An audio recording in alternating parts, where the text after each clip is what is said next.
Amin po po mga Igsoon. Amen. Before na magsugod akong iyanyan tanan sa pagkubos ng ulo ng Christ, wala ang gamahanan ng Diyos sa mga pinay sa imuang presensya this morning, God. We pray, Lord, as we continue our service this morning, Lord, as we are prepared, God, our hearts, God, sa tulong this morning, God, we pray, Lord, that we will move upon everyone of God.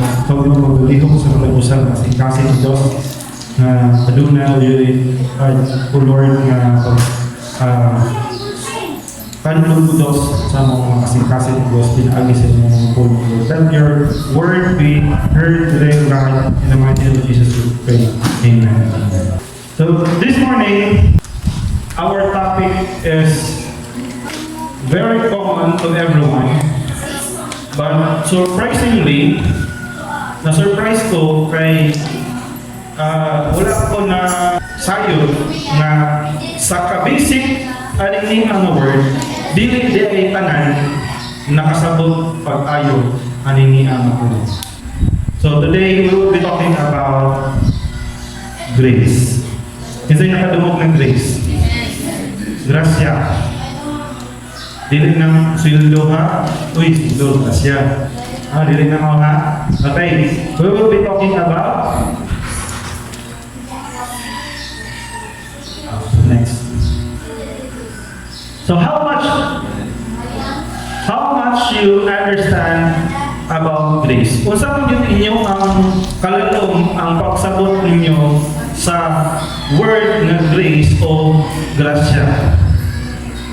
So most of Christians heard about grace, but I never imagined that not all of the Christians, especially katong mga baby Christian, mga bago pa lang sa pagpamalagad diya sa buhay ng Diyos, knew about God's grace.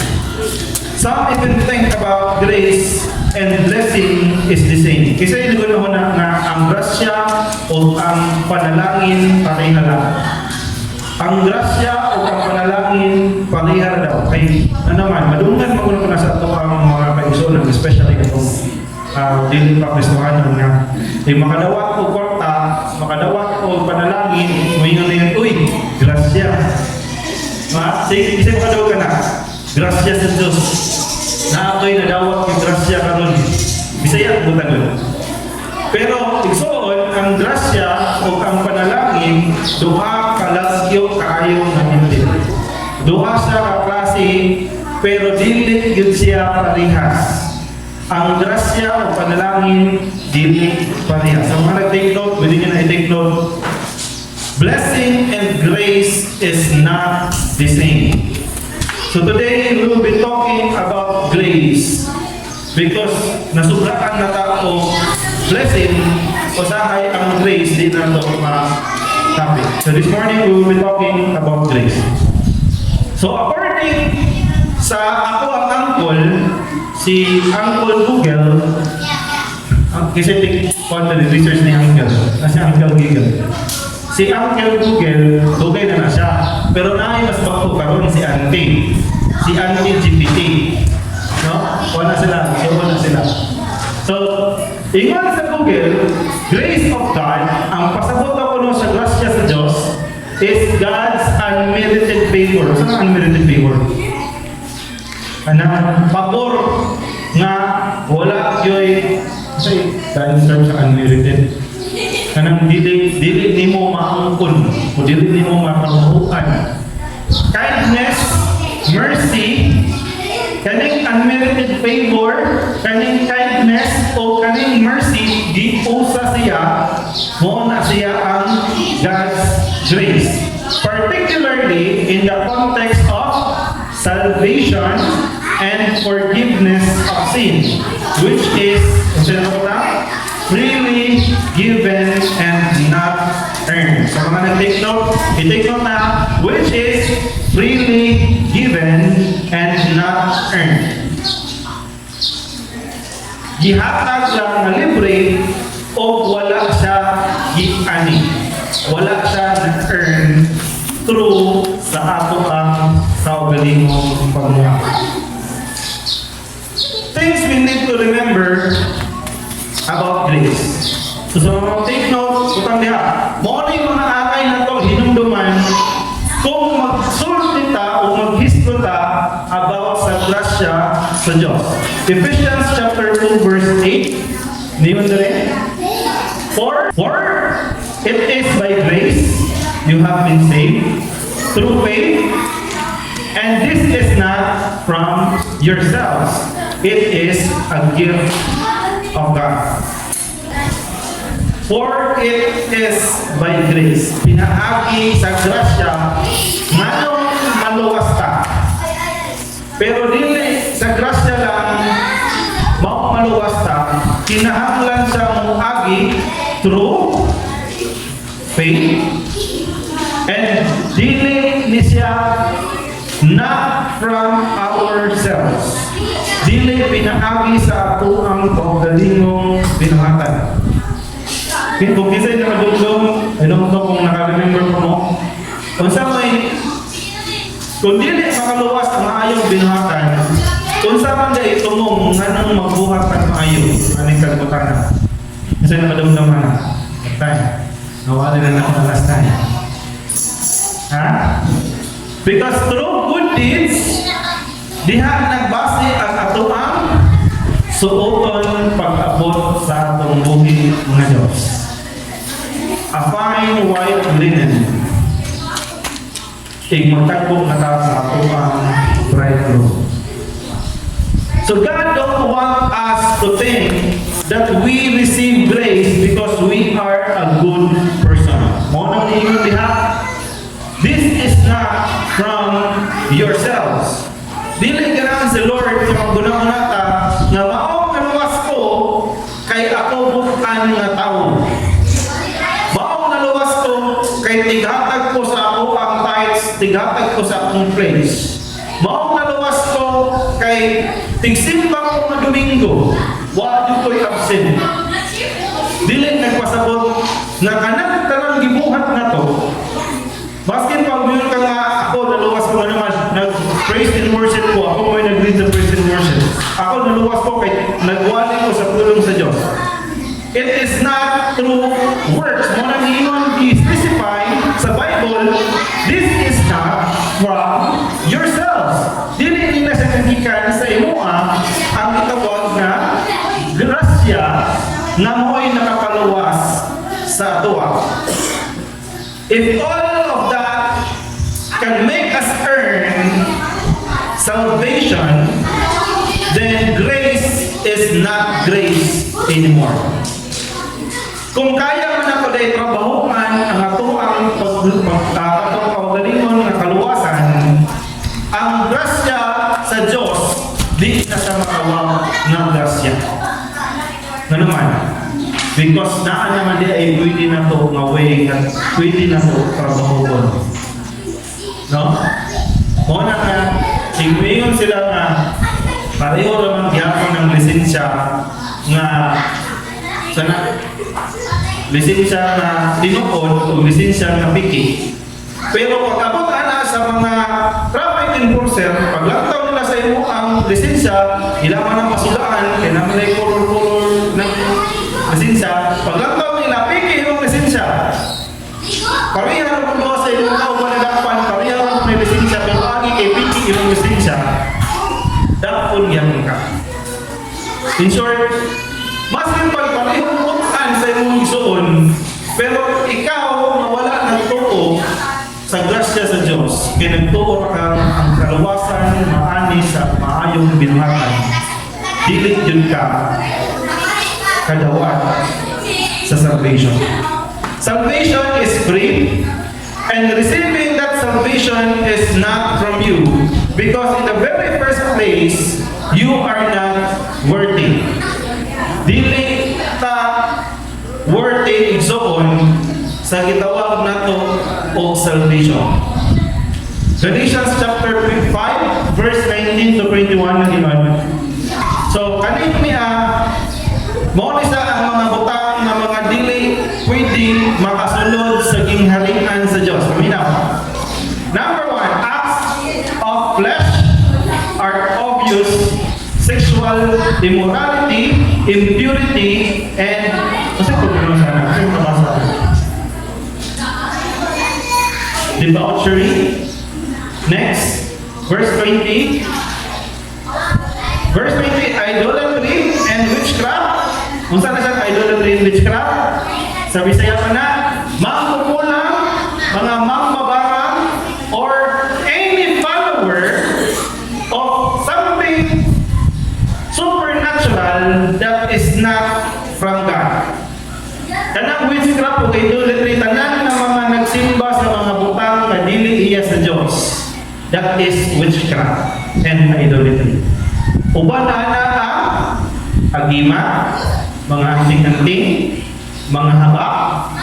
Why? Because this, kani mga agima, anting-anting mga haba, ginaampukan niya sila. Sa mga albularyo o mga antingiro. Muna sa, naay mabot o mga, Holy Week. Daton lang na ilang mga gimat sa mga lugar na medyo awa-aw. Dito na sila mag-ampo o ang uban pa, mag-ritual pa na sila. Kaya aron ang ilang agimat, ang anting-anting o mga butang na ila ang iampuan, mahatagan o gabong. Kana isulod sa idolatry and witchcraft. Unsa pa? Hatred. Ang mga tao na kuno, ang mga people nga nag-hate po sa other people will be people nga dili pwede makasulod diha sa ginharingan sa Dios. Remember ninyo sa wali ni Ate Jonah, kauna, binugan dito panahon, Matthew chapter 5, verse 21 to 22, naging siya 21 to 22 na siya, ayun lang. Ngayon siya, you have heard that it is said to the people long ago, niingon na daan sa unang panahon pa, you shall not murder. Sa ayaw, dili mo pwede mo patay. And anyone who murder will be subject to judgment. Pag-abot sa next na verse, niingon siya, but I tell you that anyone who is angry with a brother or sister is same lang gihapon sa murderer will be subject to judgment. In short, kung nasuko ka o nagbaton ka o kalagot o wala pa na nawala sa iyong kasing-kasing ng kalagot will be subject for judgment. Next, so when you hate your brother, it is subject to judgment, and there is no difference of being a murderer. So, ang sunod sa ato ang balik na sa ato ang verse, Galatians chapter 5, verse 19 to 21. Niyon siya rin. Next, sa hatred is discord. Tunod sa hatred is discord. Kung saan yung discord? Kasi niya tawag discord or enmity. Kung saan version sa yung Bible, I think na yung mga simpler na version sa Bible. Discord and enmity is, nakapag-alapin.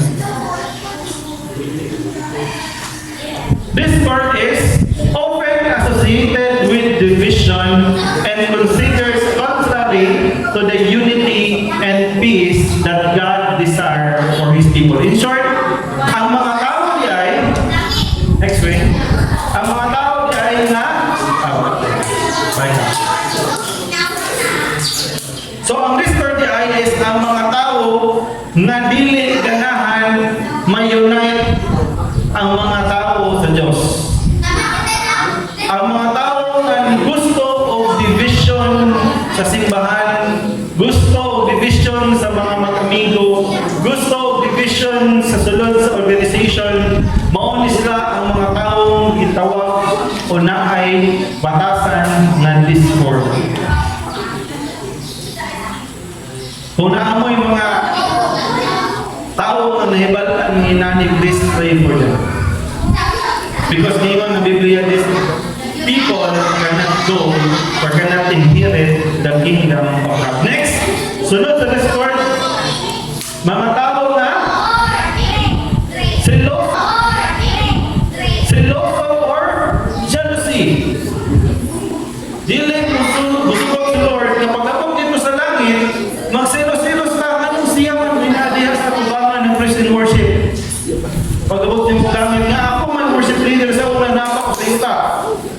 Dili mo sunod si Lord na pag-abot dito sa taas, magsilos-silos ka.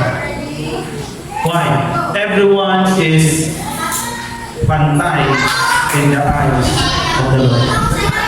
And you cannot be allowed to get into the gates of heaven. Next, sunod sa Genesis is fits of rage. In short, masok kanon. Dali ka masuko. Next, selfish ambition. So, person who do not care about others, ang mga tao nga naaya ambition. Kasi, maot ba mga ambition sa one? Dili maot ang ambition. Pero naakalimbatasan na selfish ambition na wala na kay paki maskin kinsay mong matumban, wala na kay paki kinsay mong maligsan, bahala ko, pasuko ko tanan ako, basta akong ambisyon mahimong famous na vlogger. Ano na mo ba karon? Mga vlogger karon, mga content creator, wala na kay paki kung kanang tao sa ilang pasuko, basta ko lang mo sa akong video. Pasuko man mo, malipay mo sa akong video, mukita, gyapon ko. Pero sad to say, this kind of people cannot inherit the kingdom of God. Next, dissensions. Mga tao na kusog, makiglalis, and masinupakon. Ang mga tao na yun na kusog kayo makiglalis, sumpay lang siya sa discord. Kung sa itong discord? Ang discord is mga tao na ganahan o division. Pero before na mahitabo, na ako siya kanyang batasana. Kusog kaayo makiglalis. Taman sa moabot nga ang tao na gayon mag-divide. Sa una, patulong ko na sa una sa mga ubang kasimbahanan. Maski itong mga simbahan na sa una. Pag-abot sa paghuman sa pagsimba, isig tako kayo din na. Magtapok ang mga ginikanan na mama, hapok po ng mga ginikanan na papa, tapok po ng mga patanon. Okay lang ta, sibuk patanon, magtapok, na ako'y maglaking po ng mga patanon. Ano man, circle of friends, kaya sila, amigo na sila. Ang bigas po, amigo po. Ang bigas na yung kaaway sa bigas yung people. Ang bigas yung people po na yung kaaway sa bigas yung people. Then wala na sila nakarealize. Maski nagdumang magsimba tanan sa usa ka simbahan, pero the church is divided. It is because there are people who love division. No? Next is factions or divisions or people who make people divide groups or organizations. Same thing with each other sa Discord. Ang Discord is mga tao na mooy gusto mo divide. Sila mo'y mga ngay magpa-divide. Ang faction is muhimo o grupo. Mga tao na muhimo o grupo nga di ka mo paduulan na nila naman maot na sila ng mga idea. Kita naman dito na idea. Dili ta mo tapil-tapil ng grupo nila na naman mga maot na sila. Kita mga kwapo-kwapo ta. Diba? People who make faction or group or organization na maoy makapag-divide sa ubang mga tao is fallen to the same category. Kung saan siya pa? Verse 21, and envy or mga tao na masinahon tungod kay dili makontento kung unsa ang naa niya. Ang jealousy is magselos. Ang envy is masina. Ang masina magul usually magselos masuko. Tama? Pero ang envy o ang masinahon maningkamot na sila na makuha kung isa ang naanimo. Ang pagkas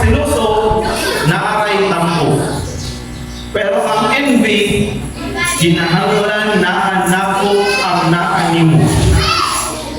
Kung naa kay bagong sapatos, dapat naa po kay bagong sapatos.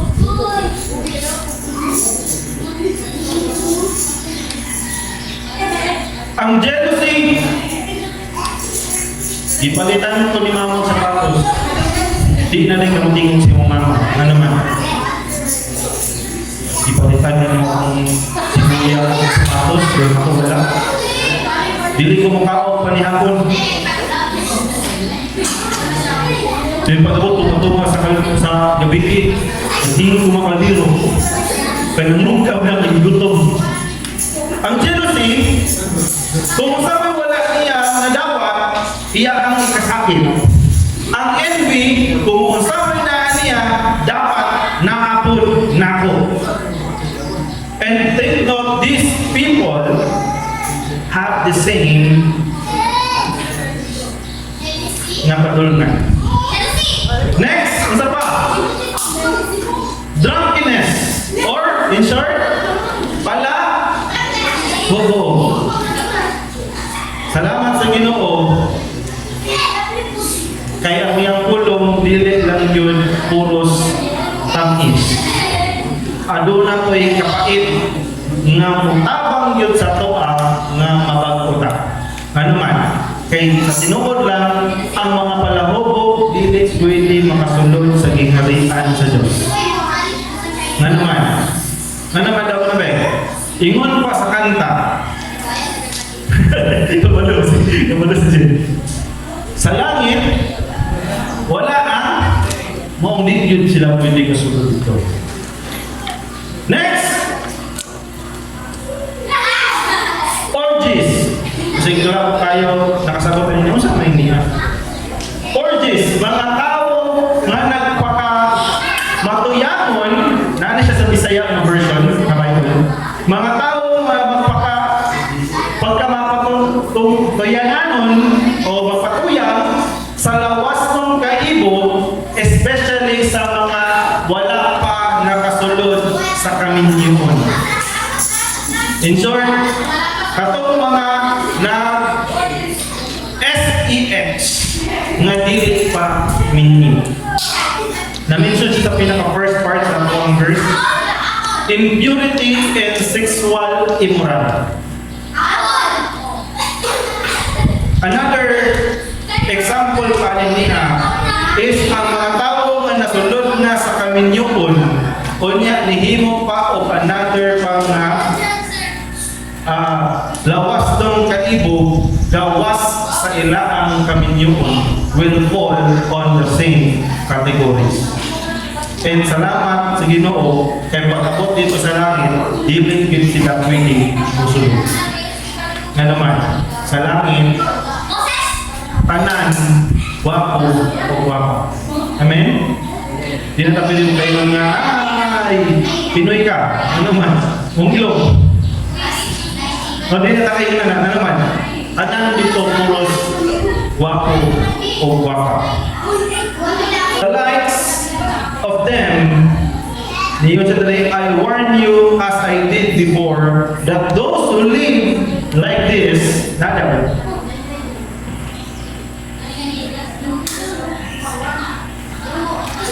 So, watch this one verse. I warn you as I did before, this is what Apostle said, that those who live, o ang mga tao na nagkinabuhi, nga sama ni ini, will not inherit the kingdom of God. Hindi sila pwede musulod sa langit. No? Pas, murag sala naman na imo ang ibang isgutan. Atong isgutan is grasya man. Sige, pabalik na sa ato ang main topic ng grasya. So this is where grace comes. Katong mga tao nga na-mention na ito ganina, gikan sa witchcraft, sexual immoral, orgies, decisions, factions, jealousy, envy, drunkenness, kung kinsa man ato ang nasulod, kung kinsa man sa ato karon o sa mga naglatong ato online, ang nasulod at tungkol ang ibang mention kanina, bad news, di kita kasunod sa gingharian sa Diyos. Pero mo ganin ang giingon nga ang Biblia is good news. Why? Because ang good news is naatay gitawag o God's grace. Grasya sa Diyos. It is free.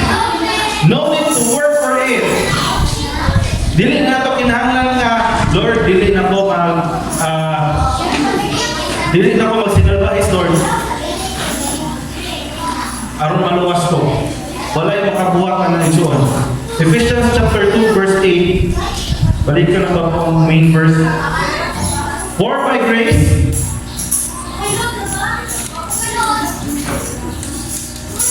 sabi, Ephesians 2 verse 8. For it is by grace you have been saved through faith, and this is not from yourselves. It is the gift of God. And igatuan pa tayo nung sa verse 9, nag-iwan siya sa verse 9. Verse 9? Wala?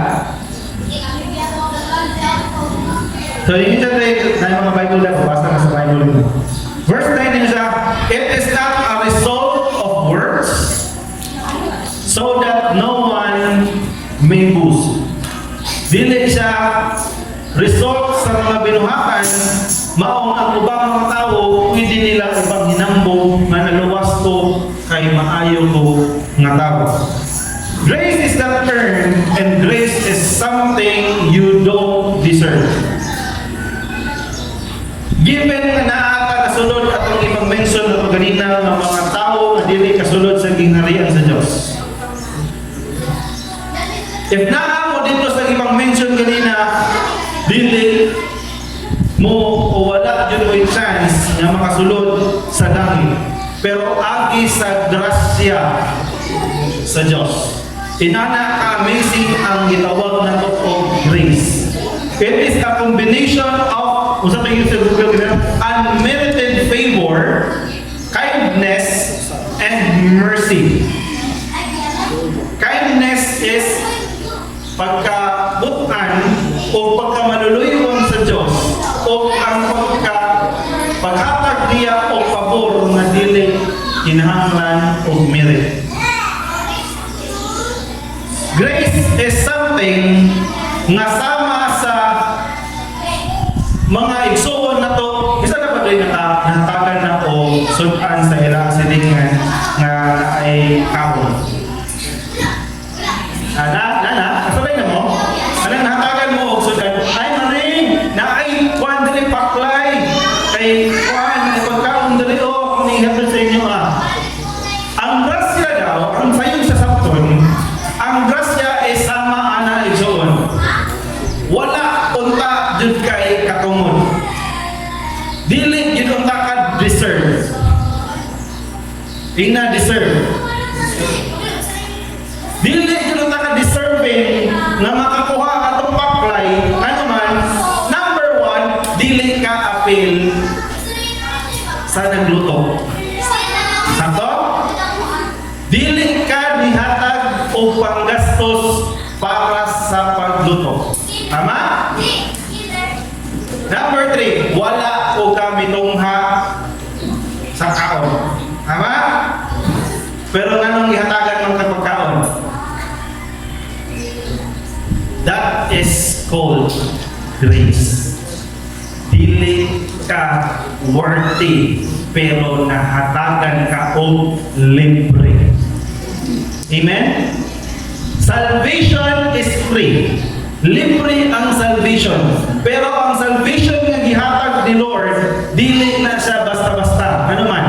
Dili na siya mahatag o salvation na basta-basta. Kung wala ang gitawag o grasya sa Diyos, di kita kagawa o salvation. Amen ba? Amen ba, Panginoon? Wala mo, hindi na kong amen. Kasulod ko itong mga dili kasulod sa gingharian sa Diyos. Ayaw ko pala kayo soon. Because grace comes down to us. What I mean is, ang grasya sa Dios nga gihatag sa tuwa, ang salvation nga di nato makita. Bisa na makita yung salvation sa kanya. Ha? Ang salvation is word, pero dili siya makita. Pero agi sa grasya sa Dios, iyang gipakita ang gitawag og salvation pinaagi sa kinabuhi ni Jesus Christ.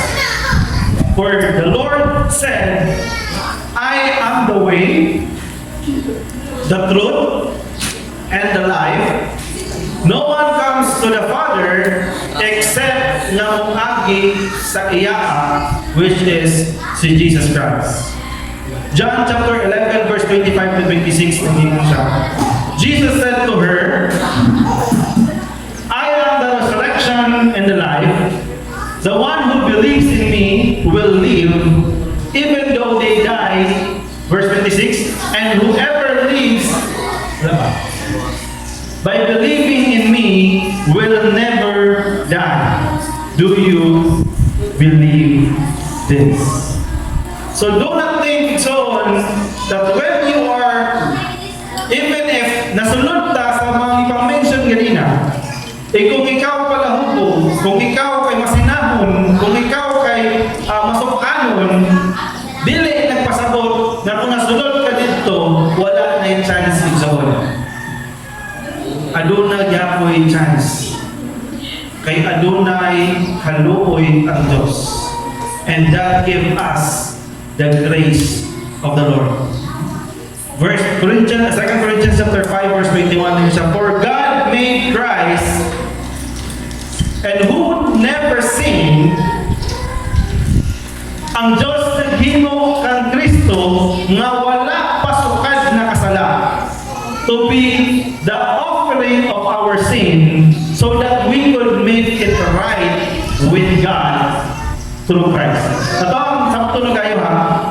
Gihimo sa Diyos Amahan si Kristo nga wala pa Diyos sukad na kasala. Okay? Pero agi kay ang kabayaran sa kasalanan is kamatayon, hinahanglan na ay i-offer si Lord in behalf sa ato pang mga sala. And that is Jesus Christ. Pero anong gibuhat mo sa Diyos? Diha isulod ang grasya sa Diyos kay aron pwede ta mahimong right with God dili ni Jesus Christ. We will be right with God pero pinaagi ni Jesu Kristo. But hear me, brothers and sisters.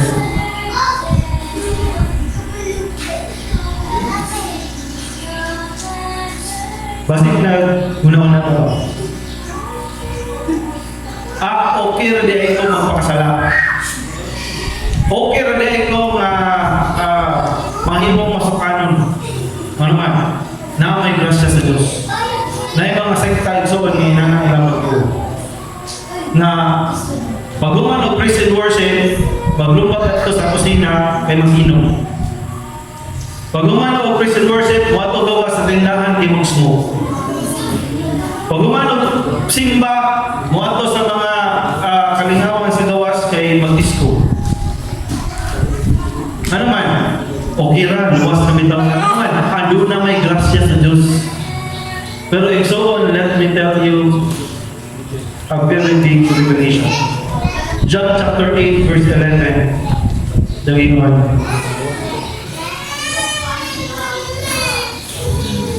Kami na mo. Sa mga natignan mo. Para itong mga naguna-una na okay lang pakasala ang isang grasya sa Diyos. Dili okay. So, Jesus returned to the Mount of Olives, but early in the next morning, he was back again at the temple. A crowd soon gathered and he sat down and taught them.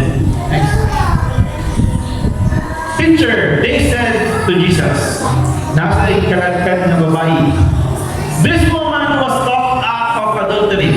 Asa nasulod ang adultery? Kato?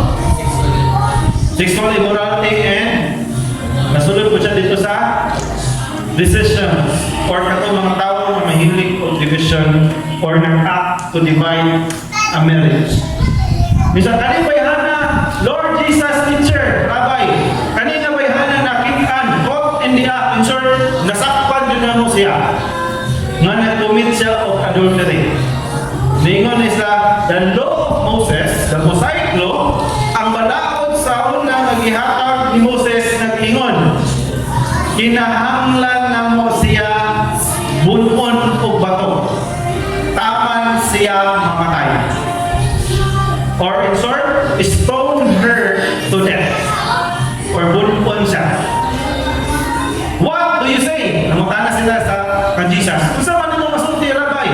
Nga ka nang gawahan na, klaro mo yung kayo. Nakasala. Next. They were trying to trap Jesus, him, into saying something they could use against him. Familiar ba? They could use against him. Pwede nila ibalik dito ni Jesus ang iyang isulti laban sa babae. But Jesus stood down, and wrote in the dust with his finger. Kani mo yung pinaka question mark na ko, tibok kinumuwi. Unsa dyan kay isulat ni Jesus dito sa ako. Verse 7, they keep demanding on answer. Things na Jesus, sa mga gini ay, sulti kung sa may nakay na mamuhaton, kay kalibayanan na masala, gini siya. And according sa balaod ni Moses, kung ihatag sa Diyos, kinahanglan ako sa bulmon. And they keep demanding, and he stood up again and said, okay, all right. But let one who has never sinned throw the first stone. Diyon si Jesus. Sige, busugot ko, manaman, nabalaod man natin Moses. Pero ang pinakaunang bato na mubuno o ibuno aning bayhana, kinahanglan magikan sa tao na wala pasukan na kasala. Medyo hinuktok sila gamay. Verse 8, tingnan siya, then he stooped down again and wrote in the dust. Nana ko yung isulat si Jesus sa dust. Verse 9, tingnan na verse 9, when the accuser heard of this, they slipped away one by one. Pagkabulong nila sa answer ni Jesus, na kung kinsa mo kayo una umuno o bato, dapat katong mga tao na walay sala. So naginahinay na din sila ikyas.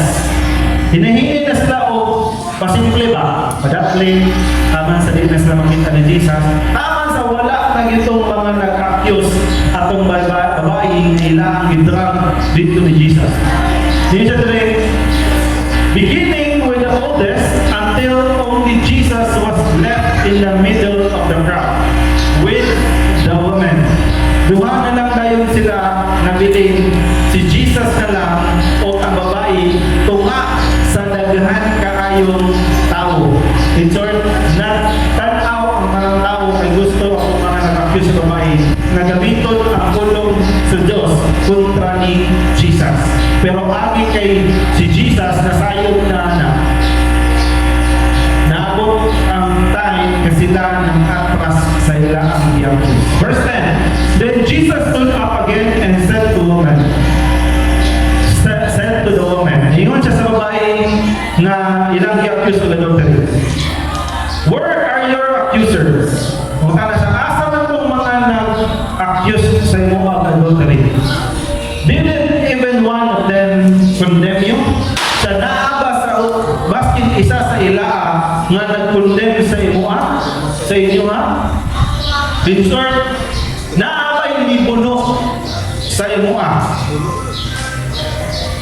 Next, verse 11. Naingon ang babae, no Lord, she said. Kanina pinaka-importante na part. And Jesus said, neither do I go, and neither do I. Kung wala'y ni-accuse nimo, ako pod, dili ko mo accuse nimo. Pero niingon siya sa kinarasan, go, and sin no more. In short, pag-abot sa panahon na kita makasala o magkinahanglan ta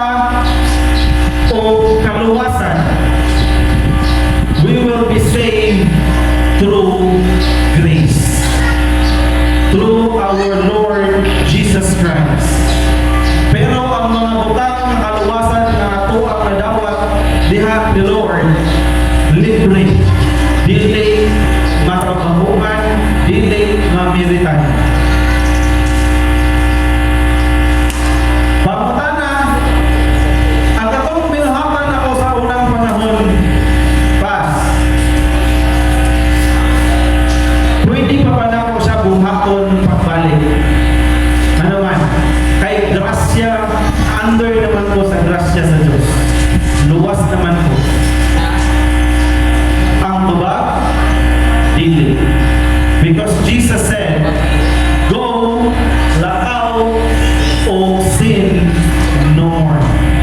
Ayaw na pagbalik o pagpapakasal. Once the Lord saved you, and you never turn again, or turn back sa iyo ang mga binuhatan, the Lord will not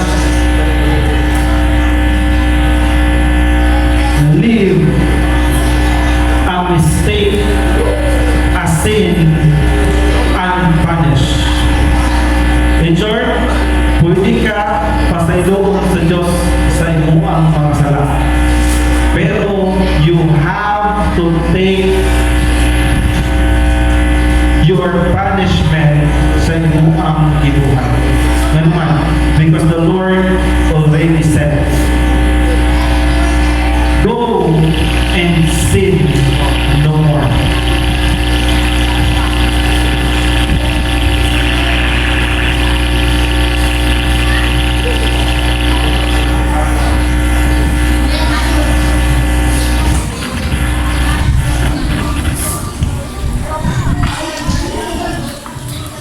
Now, for our last verse, makita na to in Acts chapter 4, verse 12. Wala na diya, wala na napili. So, sa mga Bible, bitawan to Acts chapter 4, verse 12, nanginan siya. Salvation is found in no one else, for there is no other name under heaven given to men by which we must be saved. There is only one name who can give us salvation, and that is the name of our Lord Jesus Christ. And kung wala ang grasya sa Diyos, wala ang itawag o grasya, dili ipadala sa amahan ang iyang buktong na anak to die in the cross just to save a sinner like us. Again, we are not worthy, but God made us worthy through Jesus Christ.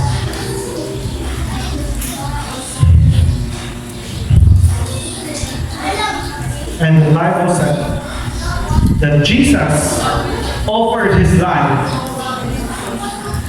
received the punishment of our sin, and gave us the Lord's righteousness so that we can be made right again with God.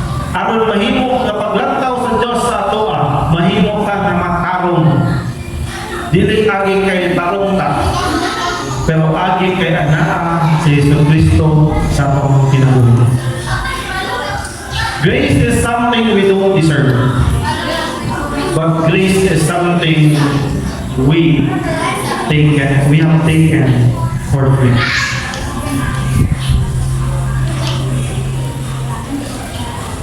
Let us remember its own that every time we make mistake in our life, dili man tanan kita perfecto, dili man yung tanan kita buutan, dili man yung tanan kita straight na tanang sugo sa Diyos na buhat din ako.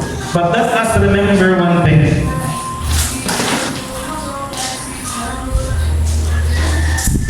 The grace of God is amazing. Why? Because no matter what happened, God will continue to pursue us. magpadayon sa gihapon ang Ginoo o bukod sa atuan. Ingon gani ang Bible, He can leave the 99 sheep to find a one lost sheep. Kung nawala ang iyang usa ka karnero, pwede niya biyakan ang 99. Pangitaon ng yun niya ikaw nga naulaw diha sa iyang mga karnero.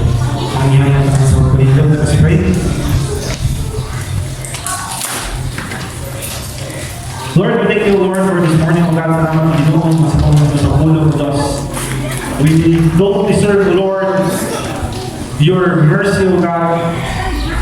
We don't deserve, O Lord, to be saved and be taken our sin away from us, O Lord. Kaya kami, O Diyos, nahimo, O Lord, na masinupakot, O God, diyan sa mga pulong, O God. But we thank you, Lord, that you have sent your only begotten Son because of your great love, because of your grace upon us, O God. Salamat, Ginoo, that you have given us a chance, O Lord, that you have given us a free way, O God, to change everything, O Lord. Salamat, O Lord, that even though, Lord, our life is in the miry clay, God, you pull us up, God. Imo aming ibirag ikan sa pagkalubog, O Diyos, diyan sa kalapungan, O God. Lord, salamat, Ginoo, na maskin pa man, O Diyos, sa ako ang kinabuhi na Lord na imperfecto, God. You continue to pursue us, God. You continue to reach out to us, O Lord. Salamat, Ginoo, that you have shown us your great grace, O God, and mercy, O Lord. Please let us be guided, O Lord, by the Holy Spirit, O Lord. Sa buong matag-adlaw, mapagakaw ng Kristohanan, O Lord, we will be reminded, O God, that all your people, O Lord, that know your word, O God, will be accountable, O God, in your in punishment, O God. Because you are a just God, O God, and you will not leave wrongdoings unpunished. Salamat, Ginoo, kay ang kanang paggatos, O Diyos, ang kanang pagbunal, O Lord, sa imong mga anak ng simbolo, O Diyos, sa nako magugma ni mo sa mga, O Lord. Sa nako ni mo magugma sa mga, O Lord, ng kami, O Diyos, mabalik niya sa sakto na dalan, O Diyos. Salamat, Ginoo, sa imong grasya, sa imong gugma, O Kalukot. Ang balik na ulit mo imayo sa imong. In the mighty name of Jesus we pray. Amen.